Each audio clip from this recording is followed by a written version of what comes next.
Welcome, everybody. Thank you for joining our webinar. There's lots we're going to go through tonight. I'll take a moment to allow folks to tune in and to join the webinar. A reminder what we're going to talk about. We're going to go through all the phases of retirement. We'll talk about each of them individually, do a nice overview of all the phases. I think everyone can benefit from that type of large-scale overview.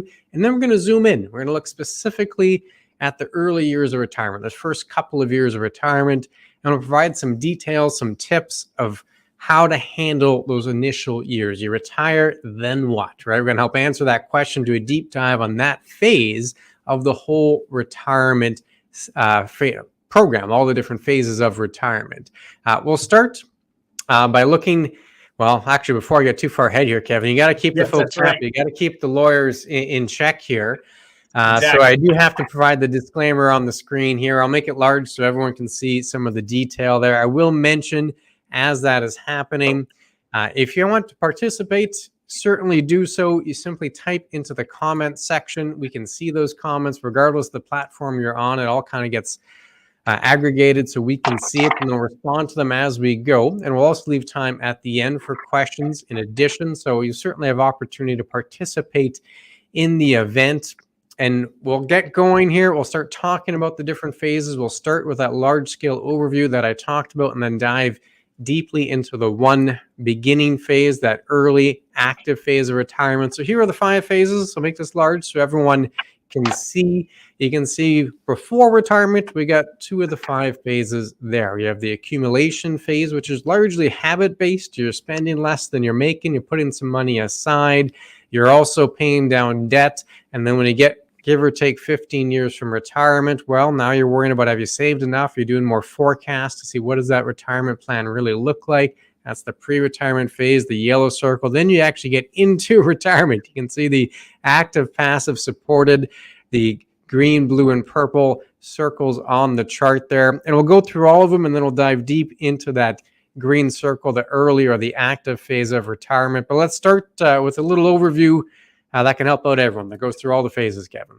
Yeah, I mean, before we dive into the area that we're going to really concentrate on tonight, I think we should describe exactly all 5 of those phases, pre-retirement as well as when you're into the retirement scenario. And the first phase on this whole situation is the accumulation phase. Now, this is the longest phase. It can be anywhere from your 20s to your 60s. So it could be 40 years encompassing, or it could be less than that. This is the longest phase of the career. It's different than all the other ones. Each phase has a different sort of time frame, but this is the longest one because it's early time frame. So you're getting a mortgage, you may have life insurance, you're taking advantage of your work scenario, you may be building a family, the whole 9 yards, getting established in your career, you may be having a mortgage, paying down that debt, and you're basically building the good habits of saving going forward. After that, we then enter the pre-retirement phase, which of course happens sort of 15 years before retirement. So it could be your mid-40s, could be your early 50s. It's still part of the accumulation phase, and the fact that you still have money that you're saving away and focusing on, but there's a little bit of a difference there. Maybe the mortgage is done, or debt repayment is almost down.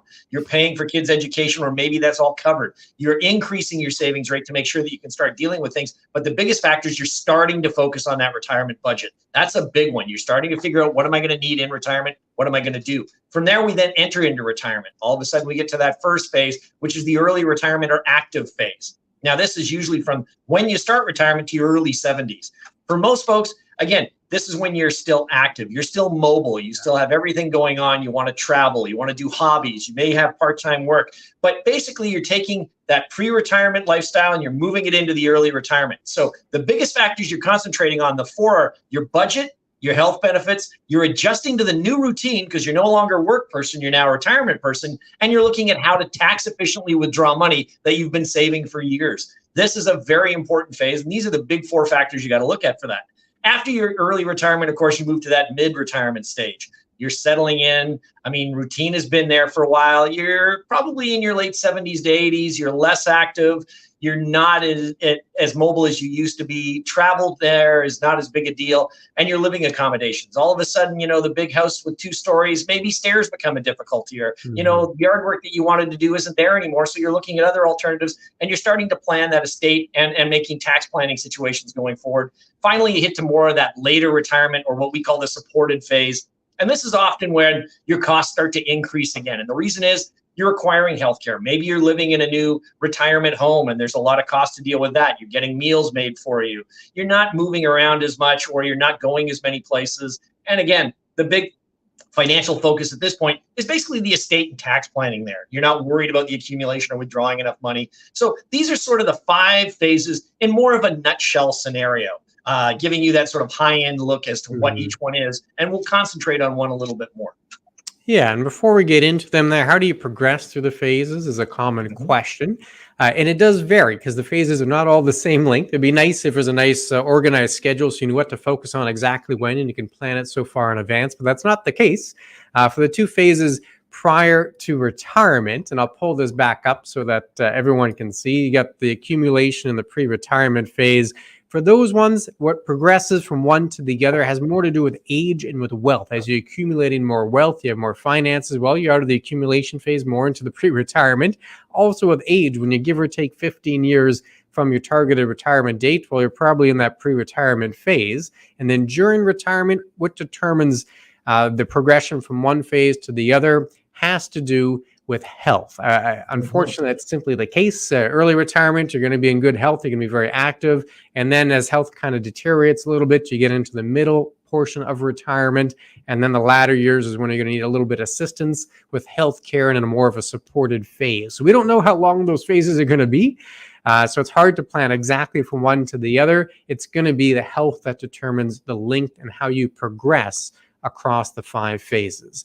But we did talk about that early retirement phase. We're going to zoom in on that one. So in the first couple of years of retirement, what should we focus on? We had mentioned 4 key items there, Kevin. We talked about budget, talked about health benefits, mentioned tax efficient withdrawals and adjusting to the new routine going through that transition. We'll start with the big B. We'll start with that budget and dive in there. Yeah, I mean, basically, that's the other factor. When we go to the budget, we're going to look at how we want to plan for what we're going to do when we hit that early retirement phase. And what we want to deal with here is the retirement smile scenario. Now, this is a study that's been done by David Blachent and Morningstar, and they're looking at government data and spending estimates for various income levels. As we can see, the blue line's 25,000 spent, the red's 50,000 spent, and the green line's 100,000 spent.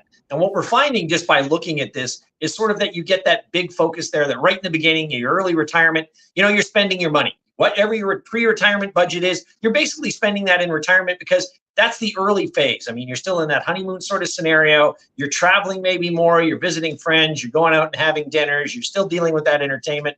So we're seeing that sort of right through to the 70s is that spending is still sort of there. Then when you get to that sort of mid 70s or late 70s to early 80s, you're starting to see that the spending's going less. Again, as we mentioned, maybe you're not leaving home as often, or you're moving to another place because of your housing accommodations, just stairs don't work or things like that. You're also finding the fact that, maybe I'm not traveling as much. I'm not going out as much because I'm not as mobile as I used to be.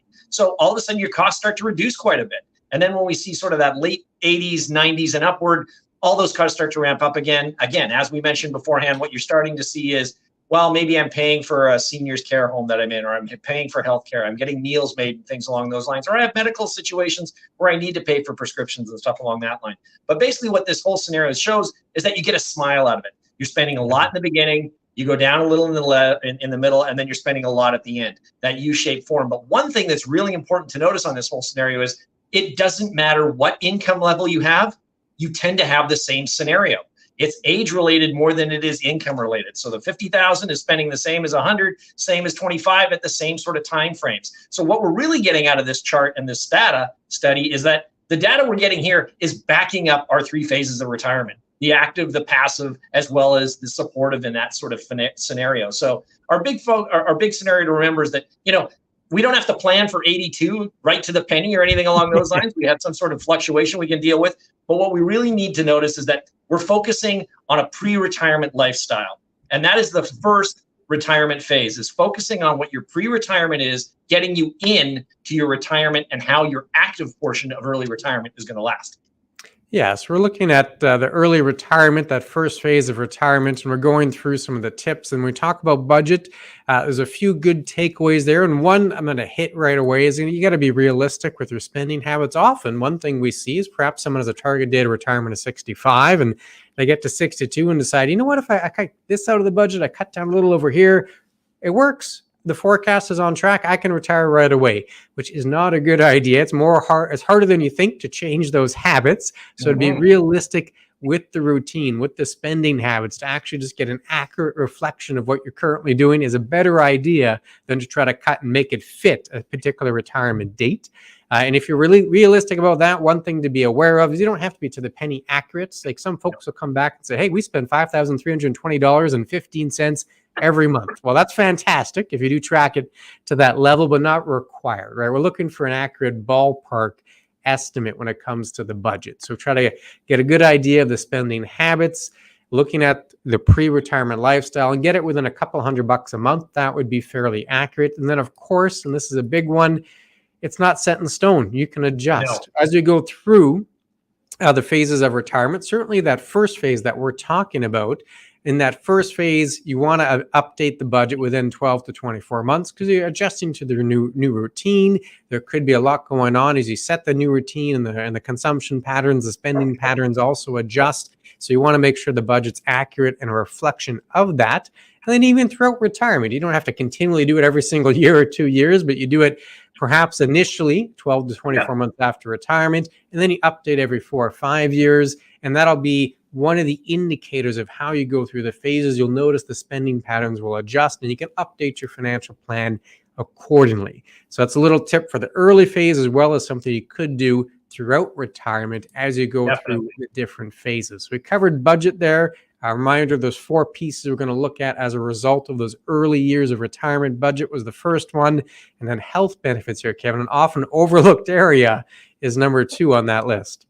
Yeah, I mean, that's a big factor that we got to talk about. Every time we ask somebody to say, well, we need to know what your retirement budget's going to be. So they go through it, they look at what they spend on food, cable, what they spend on hydro, entertainment, but nobody ever forecasts what their health benefit costs are. And again, a lot of this has to deal with when you work. Most of your health benefits are taken off before you ever see the money go into your bank account. So you just know that they're there and you don't think about them. But when retirement comes, it's a completely different situation.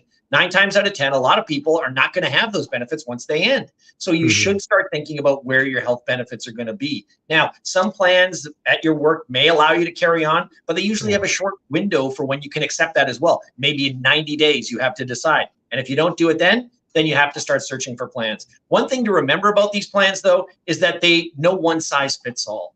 Everybody can have a plan that's sort of tailor-made to them. You can find healthcare plans outside of what you had at work, and they can include prescriptions. They can include whether or not you need dental and how much dental you need. They can also be a travel scenario. If you plan on making a whole bunch of trips, what is the travel insurance and where can I get it? And these can be more custom designed closely to what you want in some format, and that you'll have to pay for depending on what it is. But again, having those healthcare sort of scenarios is really nice. Now, there was a study done in 2014 by BMO Wealth Institute report, and basically it said that without healthcare, private coverage, average out-of-pocket medical costs for Canadian over 65 was $53.91. Now, that is 9 years ago. So you can only imagine what those costs are going to be today. It has become fairly expensive if you need healthcare and you don't have a plan. So this is one thing you really have to consider. And what do? You start planning for your healthcare stuff pre-retirement so that when you do hit retirement, that's when the decision's made as to what you want. So it's very important that you make sure you look at what your health coverage is now, what kind of health coverage you think you're going to need in retirement, and then plan for that accordingly. Because again, as I've mentioned, when we set that list out of what are your expenses, almost nobody includes this because they don't think of it at the time, and that's something that we have to take a look at. Yeah, health benefits is not a frequent item on there. You're absolutely right. So often when people list the expenses, we have to remind them, hey, you probably need some kind of health benefit package. And then as well, just a comment on what's on the screen here. Kevin mentioned 2014 BMO Wealth Institute report. So 2014 is a while ago. Costs have changed a little bit in that. And also, this is an average. You'll notice it says over 65 plus. So some people part of the study were in their 80s, some were in their 70s. And people are going to have different needs at different points in retirement. But unfortunately, if you wait until, say, you're 75 and now you have more healthcare needs, it's going to be far more expensive to get coverage than if you did it early on. And this is just meant as a baseline. As Kevin mentioned, there's no one size fits all, just to give you a little more context on that data point. So we covered 2. We mentioned health benefits, talked a little bit about budget. We're going to tie it all together here as we start talking about the emotional transition, or just the general transition into retirement.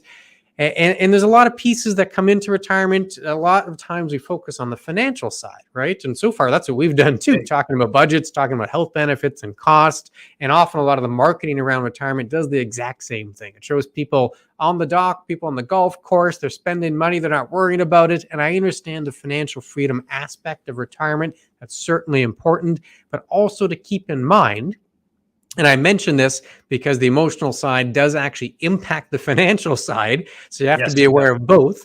But it is a new role. It is an adjustment. You are going into a new routine. It is a change. It's a change in lifestyle. For some folks, it can be a larger change. Others handle it in a different regard. So everyone's a little different, but certainly something to keep in mind. A little bit of study here, a bit of data to help provide some context on that transition.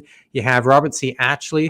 That's the top portion of the slide here I'm referring to. He was a sociologist in the US. A lot of his work was done in the 70s and in the 80s. He came up with an adjustment model for retirement. He viewed it as people taking on a new role in life, and that they'd go through different stages of how they adjusted to that new role. You can see some of the steps there. There'd be a honeymoon period, and then you'd have maybe a disenchantment when the reality really set in, and then you finally adjust. You get the reorientation, and you get into a new retirement routine.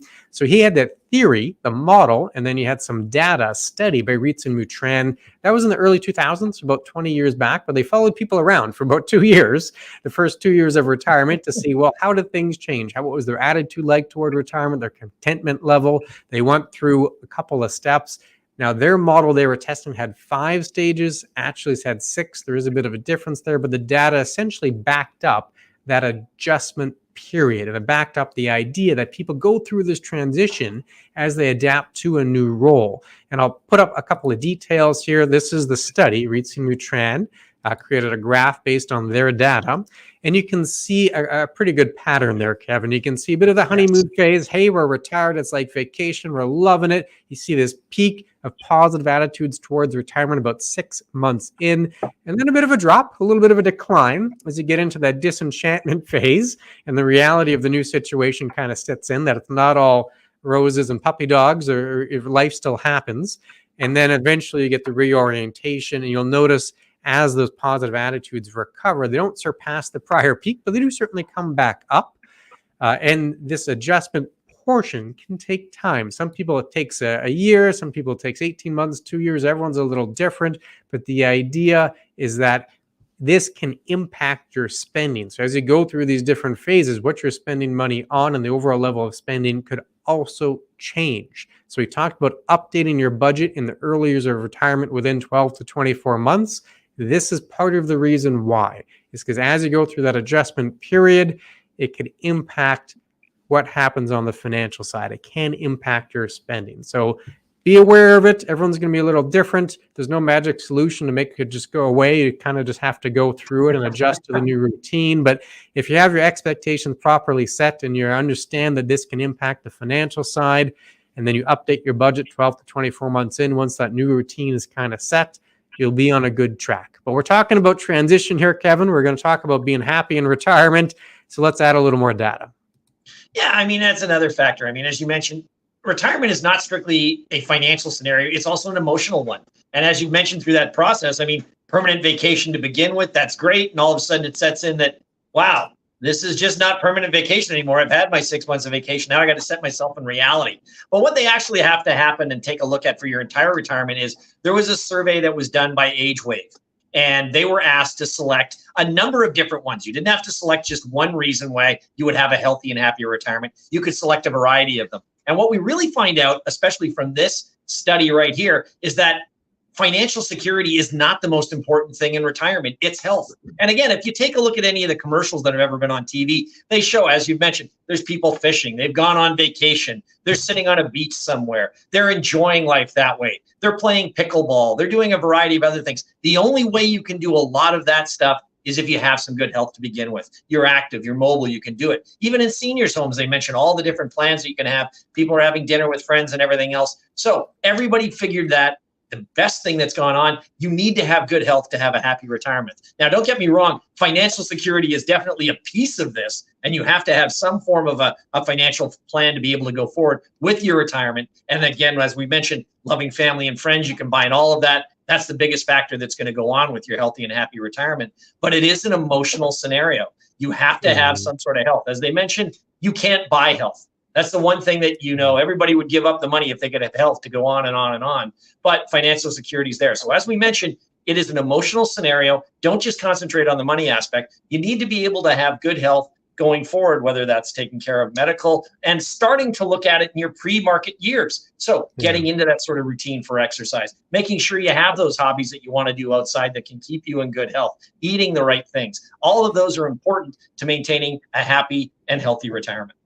Yeah, it's all part of the transition, all part of establishing that new routine. And a reminder, I know Kevin and I are kind of going through these different topics at a rapid pace. We are recording this, so you can always come back and watch it on a YouTube page. Or if you have questions right now, you can type it in to the comment section. Be happy to address them as we go. But we zoomed in on the early retirement phase, those first couple of years of retirement, often called the active phase. We're covering 4 key points that are related to that transition in the first few years. We talked about budget. That's a big one. We talked about health benefits, one that's often forgotten about, but is important. And then simply acknowledging that it is a transition, looked at a little bit of data to provide context around that transition. We're now going to talk about tax efficiency, specifically when you're taking money out of the account. And we'll cover this from a couple of ways. Before I dig into kind of the financial details, which are important, and we are going to go through a financial example, I will mention that there is going to be a change. And just like before, there's an emotional piece and a financial piece. Same thing here when you start drawing down your account. There's very much a financial tax piece and how to minimize tax and make sure it makes the most sense. But there is another change on the emotional side from 2 ways. One is about habits and one's about perspective. And I have to keep in mind in the earlier phases of retirement, you're doing the accumulation, you're building good habits, you're spending less, you're saving more, you're paying down debt. You do that for decades. And as you're adding to the account, earning a bit of interest, you see the accounts going up. Maybe not every year, there's the occasional bad one, but overall it's increasing and you're adding money. And then suddenly in retirement, you could see a shift. 2 ways. One, you go from being a saver to a spender. So instead of just saving the money the whole time, you got to kind of shift gears and change your habits. And now you're supposed to start spending, which can be difficult. That adjustment to the new habit, the new routine can be tough. And then also the perspective. You're putting money aside, you're earning interest, you're getting used to seeing your statements, and those account values keep going up. That feels pretty good. That's a nice perspective. Then in retirement, it's very possible that you're going to be spending down the account faster than interest is being earned. And that might work perfectly with your plan. That might achieve all your goals and be perfectly okay. But emotionally, that can be hard to handle when you start seeing the value decline. Even if it's part of the plan, there's a different perspective there. It doesn't feel as good when you're in the accumulation phases and you're seeing things go up. So you have to keep that in mind. Change in perspective when you're seeing the values go up versus down, and then change in habits from being a saver to a spender. That's largely emotional, but it can impact what happens on the financial side. So with that in mind, we'll actually talk about the financial part of drawing down the account, making it tax efficient. A couple of steps. The first step, of course, Kevin, is going to be your need. Hopefully you've done the work earlier. You got the budget sorted out. You know how much money is supposed to be coming in. Now comes the other part of, well, where do we get that money? If I needed, say, $70,000 to meet my needs, that's my budget. Well, I'll get some from CPP, some from old age security. Maybe there's a bit of private pension in addition to that. And then there's going to be a chunk that has to come from the investments. How does that come out of the account? Which account do I take first? Which one do I leave to the end? Well, that's where the order of withdrawals will help out. And that's what's on the screen right now. So where you start at the most taxable accounts. That's our suggestion. So your most taxable accounts, that's your RSP, that's your RIF, your LIRA, your LIF, all the acronym soup there. If you have a corporate account, it would be on the same level as the RSPs as part of those order of withdrawals. So the heavier taxed items, that's where we're going to start. The reason we do that, and I'll go through an example with a little more detail, but the idea being you don't want to die with lots of money in your RSP. You want to try to use that up in bits and pieces so you don't get a big tax bill at the end. So we try to start there. The second level on the order of withdrawals, your non-registered account. If you have a cash account, a joint account, it would fall into that category. And then ideally, we can just maximize the TFSA, and that'll be the last pot of money that we touch, is that tax-free savings account. That one has lots of tax perks. It can go to the next generation very tax efficiently. So hopefully we can leave that one alone and use up the other accounts prior. Now we'll go through an example here to add a little context to this. Yeah, and I mean, basically, how can you deal with a tax efficiency scenario unless you deal with tax brackets and how it's going to work on the tax system? So, as we mentioned before, the income that we're going to look at, let's look at the fact that we want $70,000 of gross income. So, as we've mentioned, CPP, OAS, you have a private pension plan, maybe you're earning dividends or interest from a non-registered account. All that gets mixed into your gross income, and then we decide what we need. So, if that accounts for, say, 50 grand of that 70, well, now we got to take 20 from somewhere else. And as Clint mentioned beforehand, the best place to start with that, we want to take it out of a registered or a corporate account. And the reason is because those are taxed. And that way, it's all full income to you. You got to pay tax on it. So those are the most efficient ones to take from now, because now you're saving your non-taxable ones for a later time frame. And that's the biggest factor to be able to deal with. So we want to draw the registered ones first, and then we want to draw from anything else beyond that. But there are also certain situations that we may want to take a look at. Let's assume that we lived in Nova Scotia and we were planning a special trip to Hawaii. So as opposed to 70, now we want $80,000. Well, if I want to keep that same sort of scenario, I know that the upper limit there that I've got to deal with is roughly 75,000. Well, I could take an extra 5,000 from my registered account, but then maybe I want to take 5,000 from my TFSA or my non-registered account so that I don't have to pay any more taxes. I'm not jumping up into another new tax bracket, and that will give me the money I need. So as we can see, depending on where the tax bracket is, if I'm sitting there and I'm going to be above it, then maybe I want to draw money that's non-taxable just to be able to make that sort of scenario. Whereas if I take a look at the other scenario, let's say I'm below. Well, if I live in Alberta or Saskatchewan or the Yukon, and we have tons of people watching us, I know, in the Yukon right now. Hello, Yukon. We have a large amount of room that we can get there. So getting that 80 is not a problem, but let's face facts as to what's there. If I go to 80, I still have basically another $26,000 worth of room in that tax bracket. Well, maybe what I want to do is what's known as an RSP meltdown. And why would somebody want to do an RSP meltdown or take more money? Well, maybe I'm looking at it from my estate. As Clint mentioned earlier, when you get more money out of your registered account, you don't have to worry about paying taxes on it later down the road. So if you're sitting on a large RSP, $300, $500, $1 million, I mean, if that's all of a sudden you pass away, all that money is going to be taxable because it's all income for that year. So we can take more of it out at a lower tax bracket, then that might be an option that works for you best. So that's the purpose of the RSP meltdown. So not only can we get to the 80, but we could take another 26 in that same tax bracket and move it into a non-registered account, save it for our estate, and help out that way going down the road. So those are obvious things to do. And again, we don't have to do it all at once. I mean, we may be drawing monthly from our RSP or our RIF just so that we can get the money there. Normally on the meltdown scenario, sometime between October and December is when we do that lump sum, just so we have a better idea as to what your expenses are up to that point if we want to cover it that way. So there are aspects that you can deal with depending on where you live and what your upper tax limit is as to how you want to draw money out. But that's a big example as to what we want to do with that gross income.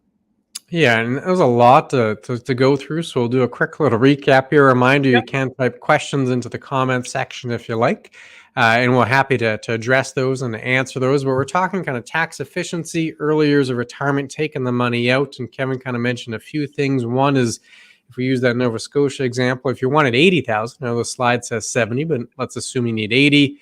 Well, if the top of the bracket's 75 or 74,999, well, maybe you take that extra 5 from a different account, a non-registered or a TFSA, so you stay in the same limit. You don't pay any extra higher amounts on the rate.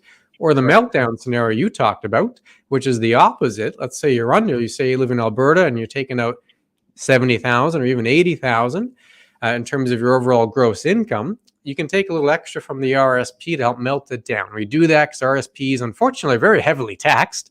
Or if we go back to this slide, pretty much everything on the top line there can be heavily taxed. So everything on that top line would be related to this meltdown strategy. So instead of just letting it build and delaying that tax liability, you get it out in bits and pieces.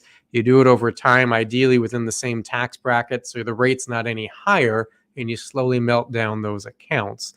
So that order of withdrawals, you start with your need. I should say the steps. The first is starting with the need. How much money do you need? You figure out how much of that comes from the investments. You go through the order of withdrawals on this slide. And then in terms of the amount you actually take out, which could be a little more, a little less, depending on the tax bracket. You let the tax bracket guide the overall amount from that RRSP. So we covered lots. We went through the 5 phases of retirement. Then we zoomed in on that first phase, Kevin, looking at the 4 key points, which was the budget, the health benefits, which are often forgotten. We talked about the transition to retirement, a couple of tips and a few studies and data points there, and then looked at the tax-efficient withdrawals, because that's often key in the first phases of retirement.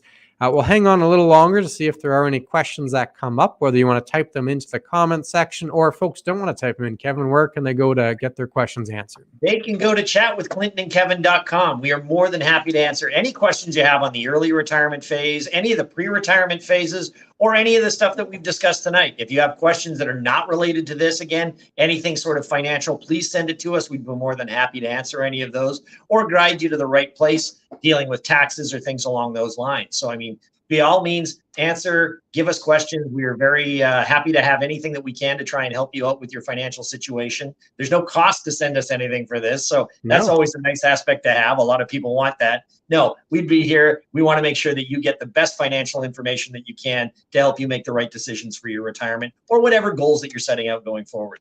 Yeah, we appreciate everyone tuning in. It was meant to be a quick session to cover the 5 steps, plus zoom in on the early retirement years and provide 4 tips there, which we have covered. Again, it is being recorded, so if you missed part of it, look to the YouTube page. We are going to post it there soon, so you could always watch the replay to get any portion that you missed. And if you have questions either now or after you watch the replay, chatwithclintonkevin.com. We're more than happy to help out. I think we can leave it there for tonight, Kevin. We appreciate everyone tuning in. Have a great night. Take care.